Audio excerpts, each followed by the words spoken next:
Reporter ചാനലുമായി ബന്ധപ്പെട്ട് മെസ്സിയുടെ വിവാദം ഒക്കെ നമുക്ക് വേണമെങ്കിൽ പിന്നെ ചർച്ച ചെയ്യാം.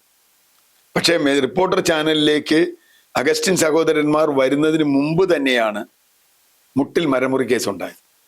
മുട്ടിൽ മരമുറി എന്ന് പറഞ്ഞാൽ കേരളം നടന്നിട്ട് കണ്ടിട്ടുള്ള ഏറ്റവും വലിയ മരം കൊള്ളയാണ്. ഏറ്റവും വലിയ മരം കൊള്ളയാണ്. അതിൽ നിരവധി ഘടകങ്ങളുണ്ട്. നിരവധി ഘടകങ്ങൾ എന്ന് പറഞ്ഞാൽ ഉന്നതനായ അന്നത്തെ അഡീഷണൽ ചീഫ് സെക്രട്ടറിയുടെ കൂടി കണ്ണീവൻസോടുകൂടി അയാളുടെ കൂടി ഗൂഢമായ ഇടപെടലോടുകൂടി നടന്ന ഒന്നാണ് എന്ന് അന്നും ഇന്നും കരുതുന്ന ഒരാളാണ്. കാരണം കുറച്ച് ദിവസത്തേക്ക് മാത്രമുള്ള ഒരു ഉത്തരവ് വരുന്നു. ആ ഉത്തരവ് തന്നെ കൺഫ്യൂസിംഗ് ആയ ഉത്തരവാണ്. ആ കൺഫ്യൂസിംഗ് ഉത്തരവ് നിയമവിരുദ്ധമാണ്. അതിനു മുമ്പുള്ള സർക്കാരിന്റെ തീരുമാനത്തിനെതിരാണ്. പക്ഷേ ആ ഉത്തരവ് വന്ന് കുറച്ച് ദിവസത്തിനകത്ത് 300-400 കോടി രൂപയുടെ മരം വെട്ടി. ആ മരമൊക്കെ വെട്ടി താഴെയിട്ടു. ഈ മരത്തിനൊരു കുഴപ്പമെന്ന് വെച്ചാൽ വധശിക്ഷ നടപ്പാക്കുന്ന പോലെയാണ്. വധശിക്ഷ നടപ്പാക്കാൻ വിധി ഉണ്ടാക്കിയിട്ട് വധശിക്ഷ നടപ്പാക്കിയിട്ട് ആ വിധി തെറ്റായിരുന്നു അല്ലായിരുന്നു. അതുപോലെയാണ് മരം വെട്ടി. ആ മരം അതിന്റെ ഇവർക്ക് ആ മരത്തിന്റെ വില എന്ന് പറഞ്ഞാൽ 300 കോടി എന്ന് പറയുന്നത് അതിന്റെ തടി വിലയാണ്. ഞാനൊരു മരത്തിന് 300 കോടിയല്ല, അതിന്റെ 600 കോടി വിലയുണ്ട്. കാരണം അത് പ്രകൃതിക്ക് നൽകുന്ന സേവനം. അതൊന്നും ഇപ്പോൾ നമ്മൾ കണക്കാക്കേണ്ടെന്ന് വെക്കാം.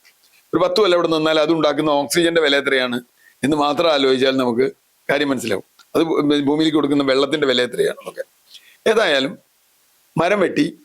ആ മരം വെട്ടിന്ന് അവർ ചെയ്തു എന്ന് മാത്രമല്ല, ഒരുപാട് പേരെ അതിൽ കുറ്റക്കാരാക്കി. ആ പ്രദേശത്തെ ആദിവാസികൾ, കർഷകർ, അവർക്കൊക്കെ കള്ള ഡോക്യുമെന്റ് ഉണ്ടാക്കി. ചിലതൊക്കെ ഇവരുണ്ടാക്കി, ചിലത് അവരെ കൊണ്ട് കള്ളരേഖ പറഞ്ഞ് ഒപ്പിടിച്ച് ഇപ്പൊ അവരൊക്കെ കേസിലെ പ്രതികളാണ്. അവരൊക്കെ പ്രതികളെ പാവപ്പെട്ട മനുഷ്യരാ. അവരോട് പറഞ്ഞു നിങ്ങളുടെ ഈ മരം വെട്ടാം, അല്ലെങ്കിൽ വെട്ടാൻ പാടില്ല എന്ന് വിചാരിച്ചിരുന്ന ഉത്തരവൊക്കെ കാണിച്ചത് ആ വെട്ടാണ്ടോ. അങ്ങനെ അവരുടെ അപേക്ഷ ഇവരെ തന്നെ ഉണ്ടാക്കി വില്ലേജ് ഓഫീസിൽ കൊടുത്ത്, ഫോറസ്റ്റ് ഓഫീസിൽ കൊടുത്ത്, അങ്ങനെ തരികടയൊക്കെ ആയി. വലിയ വിവാദമായ ഒരു കേസ് അവിടെ നിൽക്കുകയാണ്. അതിൽ വ്യാജരേഖ ചമയ്ക്കലുണ്ട്, മരം വെട്ടലുണ്ട്, തെറ്റായ സംഗതികൾ മുഴുവനുണ്ട്, കൈക്കൂലി ഒക്കെ ഉണ്ട്, അമിഴിതിയൊക്കെ ഉണ്ട്. അതവിടെ നിൽക്കുകയാണ്. ഈ പുതിയ കേസ് വന്നത് ചോറ്റാനിക്കര കോടതിയിൽ വന്ന കേസ് വളരെ വിചിത്രമാണ്. ഈ മരം ഇതിൻ്റെ ഒരു ഭാഗം ഇവിടെ കരിമുകൾ എന്ന് പറയുന്ന സ്ഥലത്ത്, എറണാകുളം ജില്ലയിലെ കരിമുകളിൽ കൊണ്ടുകൊടുക്കുന്നു ഇയാൾ. ഈ കരിമുകളിൽ മരം കൊണ്ടുകൊടുത്ത് അലിയാർ എന്ന് പറയുന്ന ഒരു തടിമില്ലുകാരനോട് ഇത് അറുത്തിടാൻ പറയും. അപ്പൊ അയാളോട് പറയുന്നു ഇത് നല്ല മരമാണ്, നിങ്ങൾ ഉപയോഗിക്കാം, ഇത് നിയമപരമായി കൊണ്ടുവന്ന മരമാണ്. അയാൾ 1.5 കോടി 1.25 കോടി രൂപയായിട്ട് അവർക്ക് കൊടുക്കുന്നു. കാശ് മേടിച്ച് ചേട്ടന്മാർ പോയി കഴിയുമ്പോഴാണ് ഇത് വിവാദം വരുന്നത്. ഇത് വയനാട്ടിൽ നിന്ന് വരച്ച മുറിയാണെന്ന് പറയുന്നു. ഫോറസ്റ്റുകാർ വരുന്നു, അവർ ഐഡന്റിഫൈ ചെയ്യുന്നു, ഈ മരം അവർ കൊണ്ടുപോകുന്നു. അപ്പൊ ഇയാൾ പറഞ്ഞു എന്നെ ചതിച്ചു. ഫോറസ്റ്റുകാർ കസ്റ്റഡിയിൽ എടുക്കണം മരം. എന്ന് പറഞ്ഞാൽ എന്നെ ചതിച്ചതല്ലേ, ഇത് നല്ല മരാന്ന് പറഞ്ഞിട്ട് എനിക്ക് തന്നിട്ട് വ്യാജ്യം പരിപാടിയല്ലേ നടത്തിയേ. ഈ ഭാവത്തിന് അറിയില്ല ഇയാൾ വ്യാജ്യന്മാരെ മൊത്തം കോൺട്രാക്ട് എടുത്ത ആളുകളാണ് ഇതിലെന്ന്. പണ്ട് മാംഗോ ഫോൺ മുതൽ ഇപ്പൊ മെസ്സി വരെ എല്ലാം വ്യാജ്യമാണ്. ഏതായാലും ഈ വ്യാജ്യ എടുത്ത ആളുകൾ ഈ മരത്തിന് ഇയാൾ പോയി കേസ് കൊടുത്തു, എന്നെ വഞ്ചിച്ചു എന്ന് പറഞ്ഞിട്ട്. ആ കേസ് ചോറ്റാനിക്കര കോടതിയിൽ വന്നു. കുറെ പ്രാവശ്യം സമൻസ് അയച്ചു. പിന്നെ ഇവർക്കൊക്കെ ഉണ്ടോ സമൻസ്? പിണറായി വിജയൻ ഭരിക്കുന്ന കാലത്ത് ഈ കേസേ വരില്ല.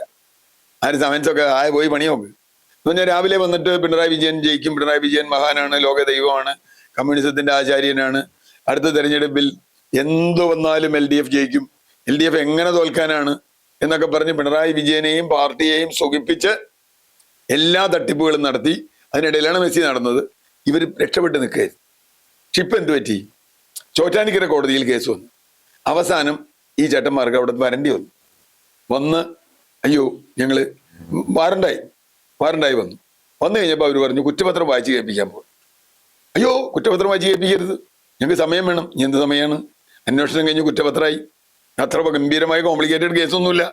ഒരുത്തൻ തട്ടിപ്പ് മരം കൊണ്ടുകൊടുത്തു, കാശ് മേടിച്ചു പോയി. ഞങ്ങൾക്ക് അതില്ല. അപ്പൊ അവസാനം കോടതി പറഞ്ഞു അതൊന്നും പറ്റില്ല, കുറ്റപത്രം വായിക്കാം. ഉടനെ അവർ ഹൈക്കോടതി പോയി. ഇന്ന് ഹൈക്കോടതി നിഷ്കരണം തള്ളിക്കളഞ്ഞു. ഹൈക്കോടതി പറഞ്ഞു കുറ്റപത്രം വായിക്കരുത് നേടണമെങ്കിൽ നിങ്ങൾ ആ കോടതിയിൽ പോയി പറയണോ. എന്ത് ഇടപാടാണത്? ഞങ്ങൾക്ക് എന്താ ഇതാ പണി? ഞങ്ങളെന്തിനാ ഇത് നോക്കിയിരിക്കണേ? നിങ്ങൾ ആ കോടതിയോട് പറയല്ലേ, ഞങ്ങളോട് പറഞ്ഞിട്ട് കാര്യമൊന്നുമില്ല. ഞങ്ങൾ ഇതിലൊന്നും ഇടപെടില്ല. കാരണം അങ്ങനെയാണെങ്കിൽ ഓരോ കേസുകളും ഇങ്ങനെ വരുമ്പോൾ അതിലൊക്കെ പോയി ഇടപെട്ട് ഹൈക്കോടതി സ്റ്റേ ചെയ്യും. പിന്നെ വാദം എന്താണെന്നറിയും, മരം കൊള്ള കേസുമായി ബന്ധപ്പെട്ട് അവിടെ വേറെ കേസ് നടക്കുന്നതുകൊണ്ട് അതിന്റെ ഭാഗമാണ് ഇത് എന്നതുകൊണ്ട് ഞങ്ങൾക്ക് അത് തീരുമാനമായിട്ട് ഇത് എടുക്കണമെന്നാ കോടതി പറഞ്ഞു. അത് രണ്ടും 2 കേസല്ലേ. ഈ മരം നിങ്ങൾ ഇയാളുടെ ഒരു വ്യക്തിപരമായ കേസാണ്. ഇയാളെ പറ്റിച്ചാ നിങ്ങൾ. ഇയാളെ ഇന്ന് നുണ പറഞ്ഞ് കാശ് മേടിച്ച് നിങ്ങൾ കൊണ്ടുപോയി. അപ്പൊ ഇയാളോട് നിങ്ങൾ പറഞ്ഞ നുണയല്ലേ? നുണയാണ്. അത് കുറ്റമല്ലേ? കുറ്റാണ്. കാശ് മേടിച്ചതല്ലേ?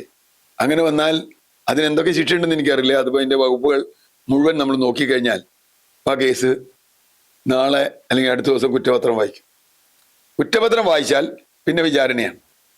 വിചാരണ വന്നാൽ ഇവർ പെടും. പെടാതിരിക്കാൻ യാതൊരു മാർഗവുമില്ല.